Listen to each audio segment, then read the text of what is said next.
بسم اللہ الرحمن الرحیم الحمد للہ رب العالمین نحمده ونصلی علی رسولہ الکریم۔ رسول اللہ صلی اللہ علیہ وسلم کا ارشاد ہے انما الاعمال بالنیات، کہ اعمال کا دار و مدار نیتوں پر ہے۔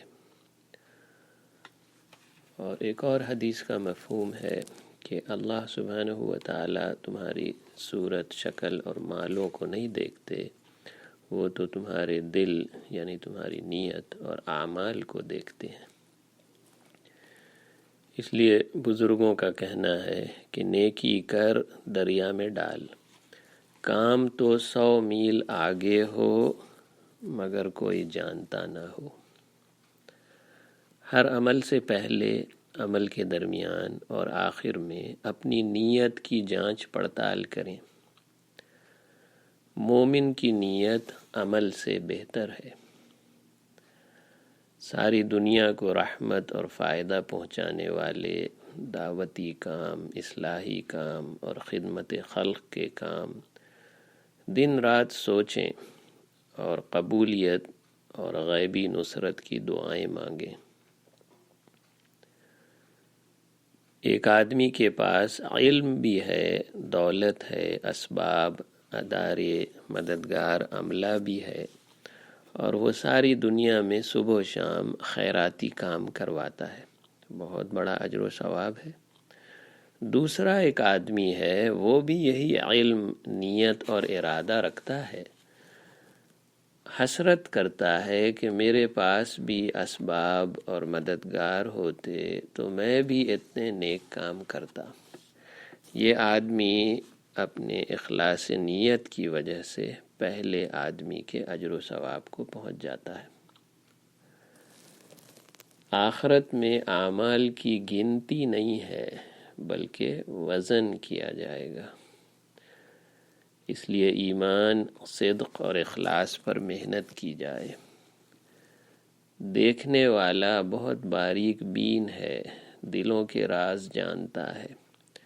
اگر عمل قبول نہ ہوا تو امتحان میں وقت ضائع کیا اور توانائی بیکار لگائی، گویا کنکر پتھر بھر کے آخرت میں لے گیا۔ اخلاص کی مثال ایسی ہے جیسے پھل فروٹ میں مٹھاس ہوتی ہے، سویٹنس۔ کچا پھل کڑوا ہوتا ہے، پھر وہ تھوڑا سا نمکین ہو جاتا ہے، پھر میٹھا ہو جاتا ہے، اور اس وقت اگر اس پھل کو کھایا نہ جائے تو پھر کچھ دنوں کے بعد وہ خراب ہو جاتا ہے۔ اسی طرح اخلاص بڑی مشکل سے حاصل ہوتا ہے اور خطرہ ہوتا ہے کہیں نیت بدل نہ جائے۔ اخلاص کے ڈاکو بہت سے ہیں، ہوشیار رہنا۔ ریاکاری یعنی لوگوں میں نام ہو، عزت ملے، شہرت ہو، یہ اخلاص کو خراب کر دیتی ہے۔ ریاکاری مخلوق کو مؤثر سمجھنے سے ہوتی ہے۔ اس کا علاج یہ ہے کہ آپ تمام کائنات کو اللہ سبحانہ و تعالیٰ کے سامنے مجبور اور مسخر سمجھیں۔ یہ سب مخلوق اینٹ، پتھر یا خالی برتن کی طرح ہیں جو اپنے ارادے اور اختیار سے آپ کو کوئی فائدہ یا نقصان نہیں پہنچا سکتے۔ آپ اللہ کی رضا کے لیے مخلوق کی خدمت کریں مگر نام و نمود، نمائش اور شہرت سے بچیں۔ جسمانی بیماریاں تو موت آنے سے ختم ہو جاتی ہیں، مگر روحانی بیماریاں قبر، حشر و قیامت تک جا کے نیک اعمال کو خراب اور برباد کر دیتی ہیں۔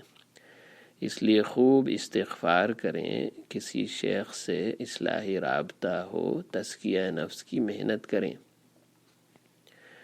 شیخ سید احمد کبیر رفاعی رحمۃ اللہ علیہ کا ملفوظ ہے البرہان المؤید میں کہ شیطان کو خالص ایمان اور عبدیت سے شرمندہ کر دو اور مکر و فریب کے بازار کو سچائی اور خلوص کے ہاتھوں اجاڑ دو۔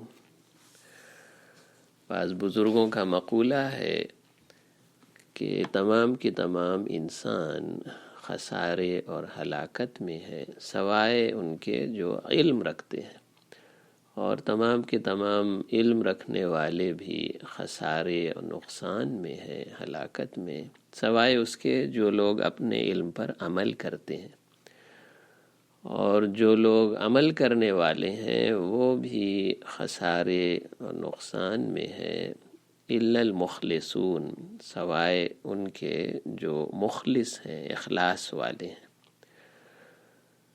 والمخلصون علی خطر عظیم، کہ مخلصین بھی ایک خطرے میں ہیں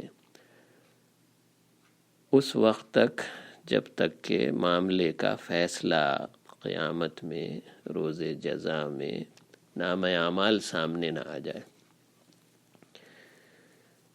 اس لیے دنیا میں کسی چیز کی کوئی سیلیبریشن نہیں ہے، اپنی نیکیوں کو چھپائیں اور آگے قبر میں اور آخرت میں لے جائیں۔ صالحین، نیک لوگ نیک عمل کر کے ڈرتے ہیں کہ قبول ہوا کہ نہیں ہوا۔ یہ لوگ ایسے ہیں کہ رات بھر عبادت کرتے ہیں، وبالاسحار هم یستغفرون، صبح کے وقت استغفار کرتے ہیں، اور یہ لوگ صدقہ دیتے ہیں تو ان کے ہاتھ لرزتے ہیں کہ معلوم نہیں صدقہ قبول ہوا کہ نہیں ہوا۔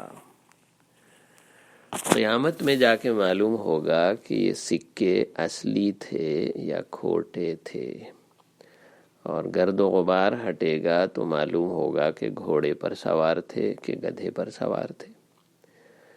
کہ اعمال اگر اللہ کو پسند نہ آئے تو آخرت میں بربادی ہو سکتی ہے۔ ایک میوزیم میں لوگ جاتے ہیں تو میوزیم میں دیکھتے ہیں کہ ایک شیر ہے، مگر قریب سے دیکھا تو پلاسٹک کا شیر تھا، تو اس سے کیا ڈرنا۔ ایک میوزیم میں سانپ بھی ہوتا ہے، لوگ ڈر گئے، بچہ ڈر گیا، لیکن قریب جا کے دیکھا تو وہ تو ربر کا سانپ تھا، اس میں کوئی حقیقت نہیں ہے۔ ایک پھول دیکھا تو لوگ خوش ہو گئے، گلدستہ ہے، مگر یہ تو کاغذ کے پھول ہیں، اس میں کوئی خوشبو نہیں ہے۔ ایک سیب اور نارنگی، امرود اور کیلے بھی رکھے ہوئے تھے میوزیم میں، اور بہت قریب سے جا کے دیکھا تو ارے یہ تو پلاسٹک اور ربر کے ایسے پینٹ کیے ہوئے یہ نقلی فروٹ رکھے ہوئے ہیں، نہ اس میں توانائی ہے، نہ کوئی خوشبو ہے، نہ اس کو کھانے سے کوئی انرجی ملے گی۔ تو اخلاص حاصل کرنے کے لیے، اعمال کی حقیقت کے لیے محنت کرنی پڑتی ہے، اپنے دلوں کو صاف رکھنا۔ ایک نابینا پروفیسر تھے، زندگی کی آخری رات آ گئی، سیکریٹری سے کہا کہ میرا ٹائپ رائٹر تیار کر دیجئے، کاغذ لگا دیجئے، میں رات بھر اپنی زندگی کی کہانی اور قیمتی ارشادات اور باتیں ٹائپ کروں گا لوگوں کے فائدے کے لیے۔ رات بھر وہ ٹائپ کرتا رہا مضامین اور چیزیں، اور پھر صبح کے وقت اس کا انتقال ہو گیا۔ تو سیکریٹری نے آ کر دیکھا تو وہ سارے صفحات خالی تھے۔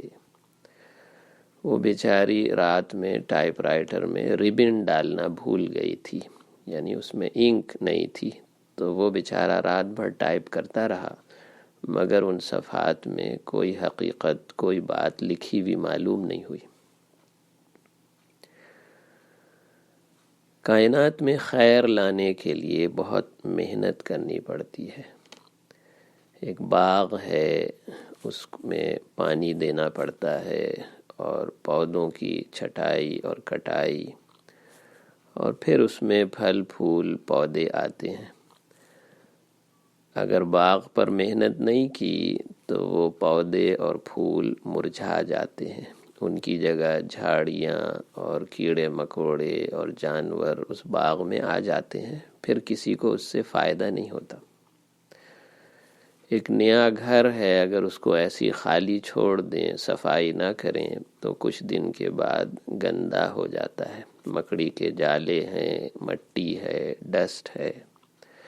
ایک نئی گاڑی ہے، اس کو سڑک پر ایسے ہی کھڑا کر دیں کئی سال تو وہ بیٹھے بیٹھے وہیں خراب ہو جاتی ہے۔ کائنات میں خیر لانے کے لیے بہت محنت کرنی پڑتی ہے۔